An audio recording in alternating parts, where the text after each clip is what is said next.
गट्टू की नई साइकिल। हर बच्चे का बचपन में एक कॉमन सपना होता है कि उसकी खुद की अपनी एक साइकिल हो। गट्टू साइकिल चला रहा था। पूरी सोसाइटी में बस उसी के पास साइकिल थी। हरी, गुड्डी और चिंकी सब उसकी तरफ ईर्ष्या से देख रहे थे। पूरी सोसाइटी में बस उसी के पास साइकिल है ना, इसीलिए इतना इतरा रहा है। गट्टू रुको, एक राउंड मुझे भी चलाने दो यार। लेकिन गट्टू भला अपनी साइकिल किसी को क्यों दे। सारे बच्चे गट्टू के पीछे भागने लगे और गट्टू को मजा आने लगा। तेजी से पैडल मारता हुआ साइकिल दौड़ाने लगा और बच्चे बेचारे उसके पीछे भाग रहे थे। गट्टू प्लीज, बस एक राउंड, प्रॉमिस। गट्टू हरी की तरफ देखकर मुंह बना रहा था कि अचानक उसके सामने वॉचमैन अंकल आगे चलते हुए दिखाई दिए। गट्टू जोर जोर से साइकिल की घंटी बजाने लगा। स्पीड भी धीमी हो गई। पीछे भाग रहे बच्चे उसकी साइकिल बस छूने ही वाले थे। अंकल हट जाओ, अंकल। घंटी की आवाज बढ़ती चली गई और अचानक गट्टू की नींद खुल गई। गट्टू झट से बिस्तर पर बैठ गया। शिट यार, सपना था। अरे ये क्या, साइकिल की घंटी की आवाज अभी तक कानों में गूंज रही है। घंटी की आवाज लगातार आ रही थी। वो गट्टू के सपने से नहीं, बाहर से आ रही थी। गट्टू गैलरी में भागा और उसने नीचे देखा तो नीचे हरी अपनी नई साइकिल के साथ खड़ा घंटी बजा रहा था। हरी के पास साइकिल? गट्टू भागता हुआ नीचे हरी के पास आया। कैसी लगी? बहुत बढ़िया है यार। कब खरीदी? कल तक तो नहीं थी। यह सुनकर हरी इतराते हुए बोला, पापा का सरप्राइज गिफ्ट है, कल रात ही लेकर आए। मैं सो रहा था, सुबह आँख खोली तो सामने साइकिल। तू बहुत लकी है यार, तुम्हारे पास अब अपनी साइकिल है। मुझे दो ना, बस एक बार राउंड मार कर आता हूँ। मुझे चलानी आती है, हर्ष भैया ने सिखाई थी। सोचना भी मत, मम्मी ने कहा है साइकिल किसी को नहीं देनी। प्लीज एक राउंड, प्लीज, प्रॉमिस यार, बस एक राउंड। लेकिन हरी नहीं माना और गट्टू गुस्सा हो गया। ठीक है, मैं तो मेरी साइकिल तुम्हें छूने भी नहीं दूंगा। कहाँ, सपने में? गट्टू और ज्यादा गुस्सा हो गया और हरी शान से साइकिल लेकर निकल गया। देखना, मेरे पास भी तुमसे बढ़िया साइकिल होगी। मायूस गट्टू घर चला आया। पापा, मम्मी और चिंकी हॉल में बैठे थे।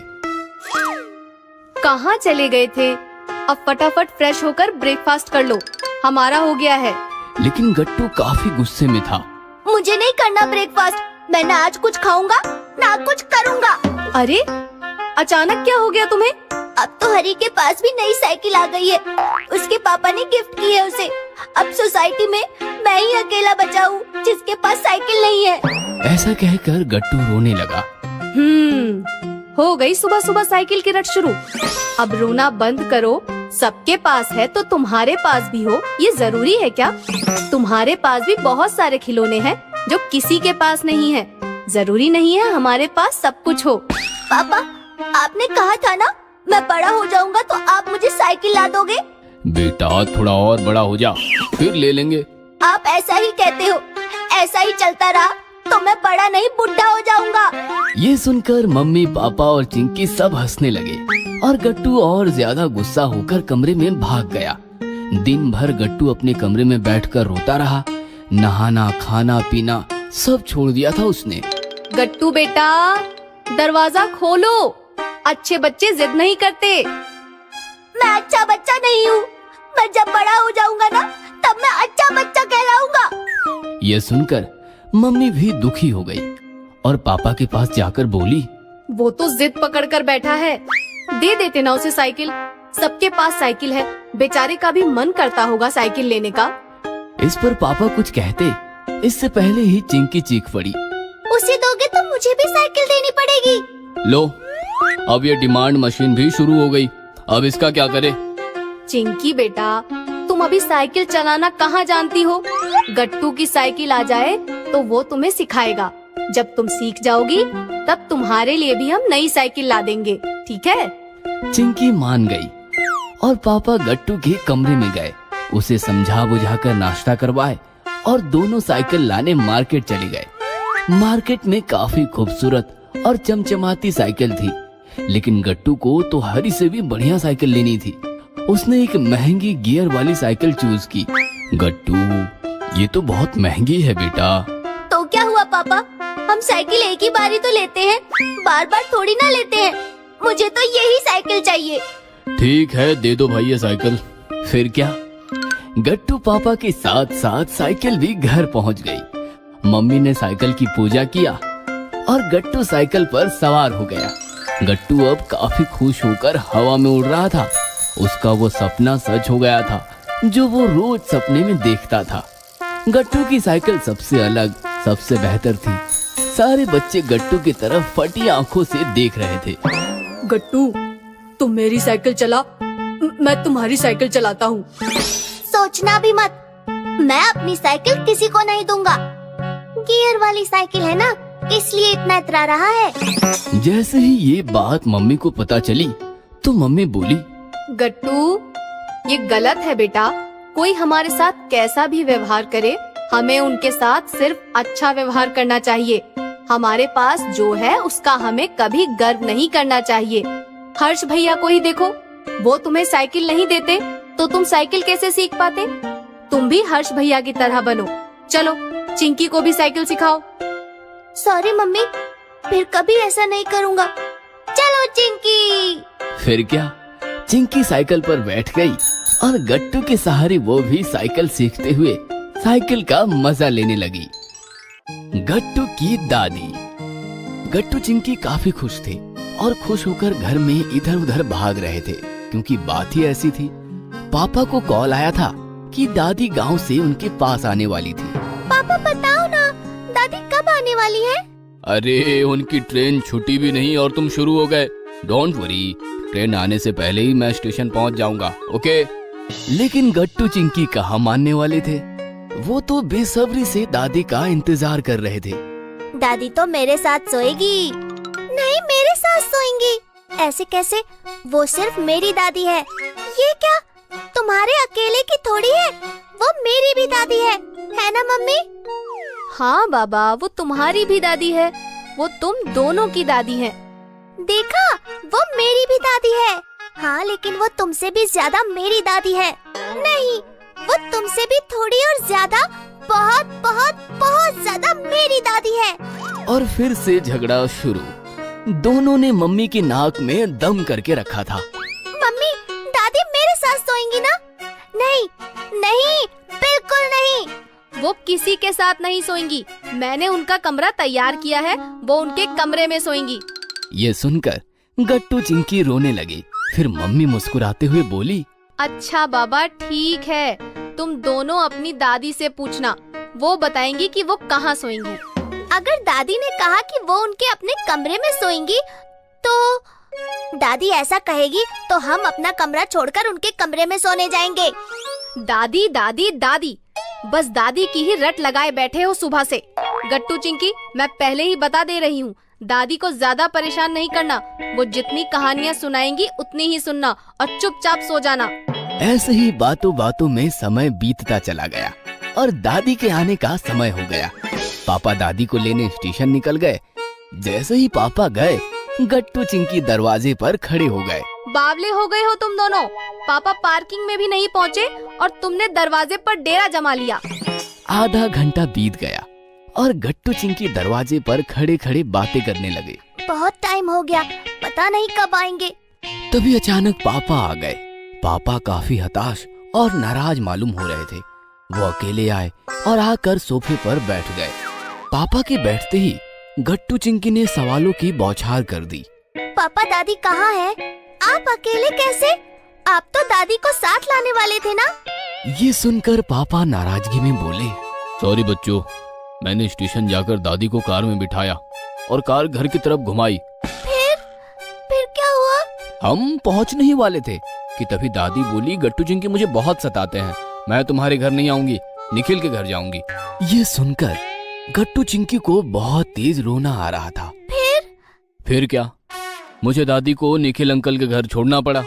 ये सुनकर तो गट्टू चिंकी पर मानो दुख का पहाड़ टूट पड़ा। दोनों फुट फुट कर जोर जोर से रोने लगे।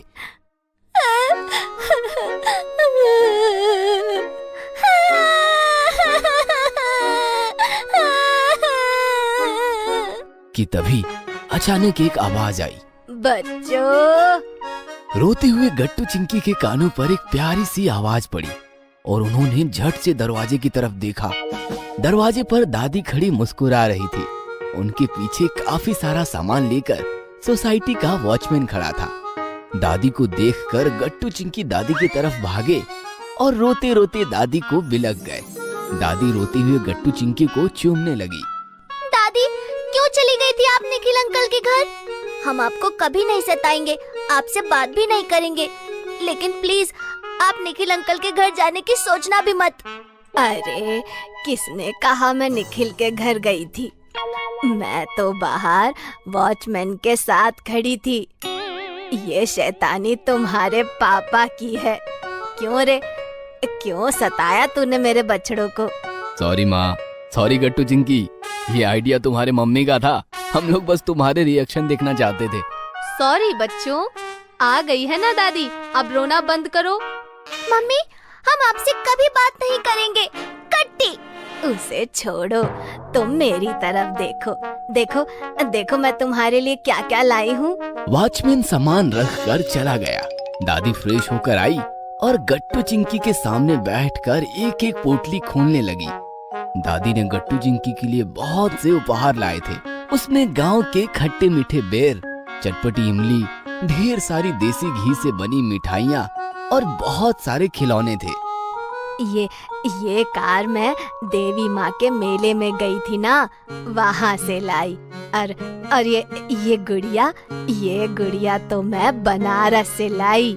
पता है, गंगा जी में डुबकी लगा कर आई हूँ मैं। इस प्रकार एक एक पोटली खोलती गई और खा खा कर खिलौने देख देख कर गट्टू चिंकी का पेट भर गया। थैंक्स दादी, love you. Love you to.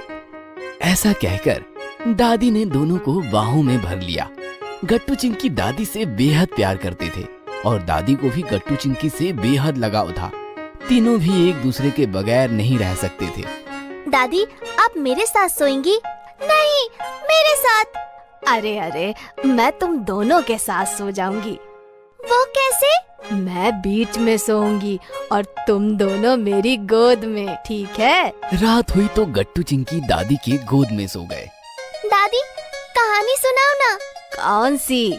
जिससे नींद आ जाए वो, या फिर जिससे नींद भाग जाए वो? नींद तो बिल्कुल नहीं आनी चाहिए दादी, हमें रात भर आपसे ढेर सारी कहानियाँ सुननी है। अरे ना बाबा ना, तुम ऐसा करोगे तो मैं निखिल अंकल के घर चली जाऊंगी। ये सुनकर गट्टू चिंकी नाराज हो गए। अरे बछड़ो, चेहरे का रंग क्यों उड़ गया तुम्हारे? मैं तो मजाक कर रही थी। चलो कहानी सुनाती हूँ। हाँ, सुनाओ ना। एक था राजा, एक थी रानी। एक था राजा, एक थी रानी, दोनों मिल गए, खत्म कहानी। क्या दादी, ये चीटिंग है। आप हमेशा ऐसा करती हो। Okay sorry. अब सच्ची मुच्ची की कहानी सुनो। विलासपुर के महाराजा के 2 बच्चे थे। राजकुमार का नाम था गट्टू और राजकुमारी का नाम था चिंकी। दोनों दिन भर महल में इधर उधर भागते और दास दासियों के साथ शैतानियां करते फिरते। इस प्रकार कहानी शुरू हुई और कहानी सुनते सुनते ही गट्टू चिंकी सो गए। यह देखकर दादी मुस्कुराई और दोनों से लिपट कर सो गई। गट्टू और गुलाबी परी। एक दिन गट्टू बहुत उदास बैठा था। उसका घर में किसी काम में मन नहीं लग रहा था, तो उदास गट्टू ने सोचा कि क्यों न पेंटिंग ही की जाए। गट्टू ने अपनी ड्राइंग शीट पर पेंटिंग करना शुरू किया और पेंटिंग में उसने प्यारी प्यारी तितलियां बनाई और बनाई एक प्यारी सी गुलाबी परी। गट्टू पेंटिंग करते हुए भी न जाने किस बात को लेकर उदास था।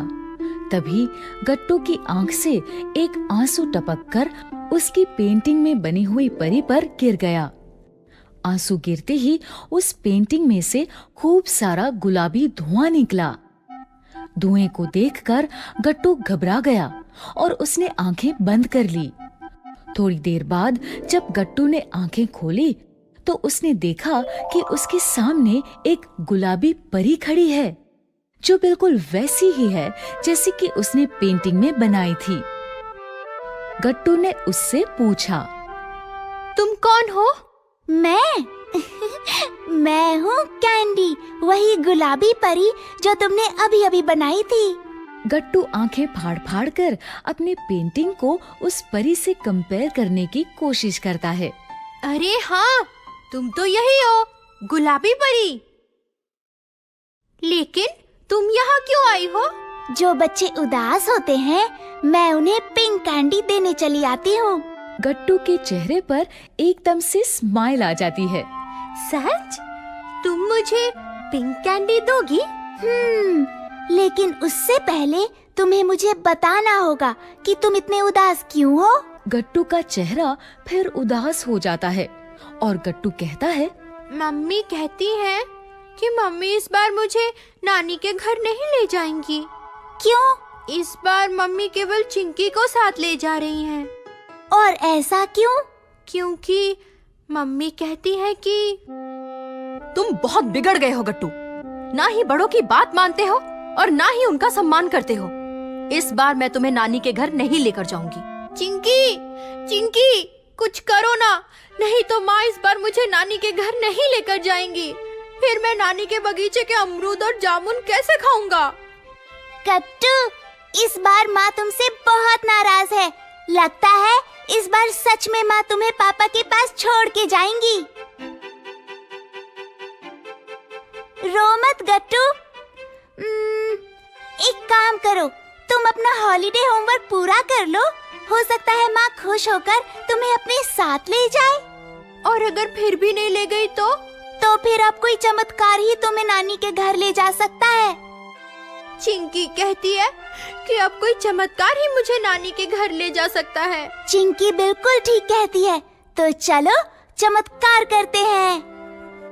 गट्टू, अगर तुम्हें नानी के घर जाना है तो तुम्हें मेरी हर बात माननी होगी।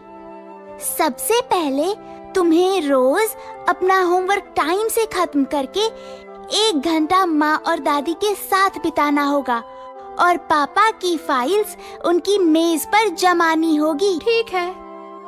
अब मैं चलती हूँ, और हाँ, याद रहे मैं हमेशा तुम्हारे साथ रहूंगी। इतना कहकर परी छू करके गायब हो गई और जहाँ से आई थी वहीं चली गई। गट्टू ने अपनी ड्राइंग बुक बंद करी और वहीं लेट गया। गट्टू सो रहा था और उसने सुना कि दादी बाहर से किसी को मदद के लिए बुला रही है।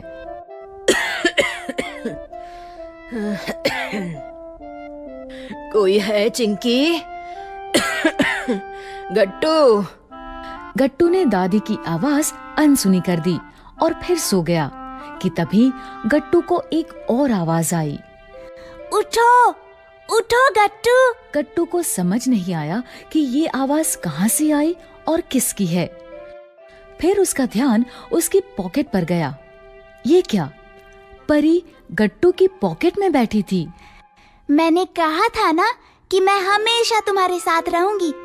जाओ, बाहर दादी तुम्हें बुला रही है। लेकिन बाहर गया तो दादी पक्का मुझे कोई न कोई काम बता देगी। गट्टू, चमत्कार होते देखना है ना। इतना सुनकर गट्टू तुरंत उठकर बाहर जाता है। गट्टू, गट्टू, मेरे दूध का टाइम हो गया। घर में कोई नहीं, जरा मुझे दूध ला दो। गट्टू, चलो किचन में। लेकिन ये तो ठंडा है, माँ ने गैस जलाने को मना किया है। अब मैं क्या करूं? दादी को भूख लगी है। अरे ये क्या, तुम्हें जादू भी आता है? एक काम करो, दादी से कहो कि आज वो ये छाछ पी ले। ये सही रहेगा, और छाछ तो ठंडी ही पी जाती है। अच्छा हुआ तुम मेरे लिए छाछ ले आए गट्टू। मेरा कल से छाछ पीने का बहुत मन कर रहा था।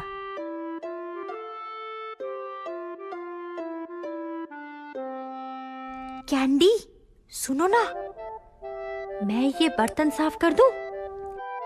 नहीं गट्टू, तुम अभी छोटे हो, इसलिए इस काम में मैं तुम्हारी मदद कर देती हूँ। ठीक है, तब तक मैं ये सामान फ्रिज में जमा देता हूँ। मम्मी देखकर बहुत खुश होंगी। एक दिन घर पर दादी और गट्टू के सिवा और कोई नहीं था। चिंकी और गट्टू के मम्मी पापा बाजार गए हुए थे कि तभी गट्टू को बाहर से दादी के खांसने की आवाज आई।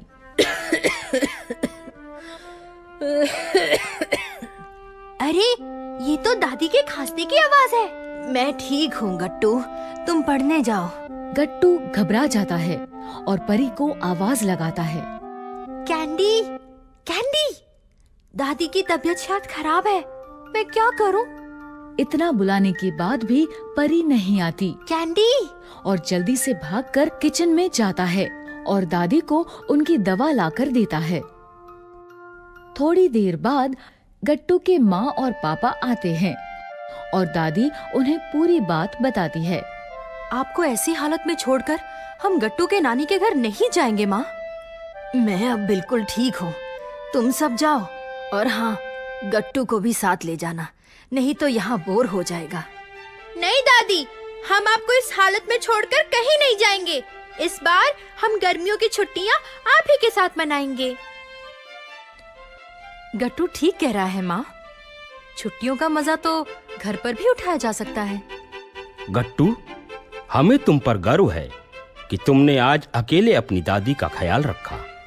गट्टू, ये तो सच में चमत्कार हो गया। और इस तरह सच में चमत्कार हुआ। गट्टू की माँ और दादी ने गट्टू को बहुत प्यार किया और उसे समझ आ गया कि बड़ों का सम्मान और उनकी देखभाल करने से न केवल उन्हें अच्छा लगता है, बल्कि ऐसा करने से छोटों को उनका आशीर्वाद भी मिलता है। कहानी का सार ये है कि हमेशा बड़ों का सम्मान करना चाहिए। पापा का बर्थडे। बहुत समय पहले किसी शहर में स्नेहा नाम की 6 साल की बच्ची अपने मम्मी पापा के साथ रहती थी। स्नेहा के पापा उसे बहुत प्यार करते थे। वो हर साल उसके जन्मदिन पर उसे एक बहुत बड़ा और अच्छा गिफ्ट दिया करते थे। हैप्पी बर्थडे स्नेहा बेटा। थैंक यू पापा। और इस बार स्नेहा भी पापा के बर्थडे पर उन्हें एक बहुत अच्छा गिफ्ट देना चाहती थी। इस बार मैं भी पापा को एक बहुत अच्छा गिफ्ट दूंगी। ये सोचकर स्नेहा अपने कमरे में गई। उसने अपना पिगी बैंक खोला तो उसमें बहुत कम पैसे थे। मैंने तो सारे पैसों से कुछ दिन पहले ही अपने लिए एक गुड़िया खरीद ली थी। अब मैं पापा के लिए अच्छा सा गिफ्ट कैसे खरीदूंगी? ये सोचकर स्नेहा उदास हो गई। फिर कुछ सोचकर वो अपनी मम्मी के पास गई और बोली, मम्मी, मुझे कुछ पैसे दे दो, मुझे पापा के लिए एक सुंदर सा बर्थडे गिफ्ट खरीदना है। तो तुम पापा के पैसों से उन्हीं के लिए गिफ्ट खरीदना चाहती हो? हाँ, तो मैं और क्या कर सकती हूँ? मैं तो बहुत छोटी हूँ, मैं पापा को गिफ्ट देने के लिए पैसे कहाँ से लाऊंगी? अपने पापा को गिफ्ट देने के लिए तुम्हें पैसों की जरूरत नहीं है। तुम उन्हें प्यार से जो भी दोगी उन्हें वो अच्छा लगेगा। ये कहकर मम्मी वहाँ से चली गई। स्नेहा कुछ देर वहीं खड़ी सोचती रही। तभी उसे एक आइडिया आया। वो भागती हुई स्टोर रूम में गई। उसने आसपास देखा तो उसे बहुत से खाली बॉक्सेस दिखाई दिए। उसने उनमें से सबसे बड़ा बॉक्स उठाया और उसे लेकर अपने कमरे में आ गई। फिर उसने उस बड़े बॉक्स को एक गोल्डन पेपर में अच्छे से रैप कर दिया। अगले दिन पापा के जन्मदिन पर वो सुबह सुबह उनके पास गई और उन्हें वो रैप्ड बॉक्स देते हुए बोली, हैप्पी बर्थडे पापा। इतना बड़ा गिफ्ट देखकर पापा बहुत खुश हुए और सोचने लगे कि इस बड़े से बॉक्स में स्नेहा उनके लिए क्या लाई होगी। तुम मेरे बर्थडे पर मेरे लिए इतना बड़ा गिफ्ट लाई? इतने बड़े बॉक्स में क्या हो सकता है? आप एक बार खोलकर तो देखो। स्नेहा के ऐसा कहने पर पापा ने गिफ्ट बड़े प्यार से खोला, लेकिन फिर जैसे ही बॉक्स खुला उन्होंने देखा कि बॉक्स में कुछ भी नहीं था। बॉक्स पूरी तरह खाली था। ये क्या? ये बॉक्स तो खाली है। नहीं पापा, आप अच्छे से देखो, मैंने इसमें बहुत सारी किसेस ब्लो की हैं। ये सुनकर पापा बहुत खुश हुए। थैंक यू बेटा, इतना अच्छा गिफ्ट मुझे आज तक किसी ने नहीं दिया। ये कहकर पापा ने स्नेहा को गले से लगा लिया। इस तरह स्नेहा ने पापा को उनके बर्थडे पर एक अच्छा गिफ्ट भी दे दिया और वो एक अच्छे गिफ्ट का मतलब भी समझ गई।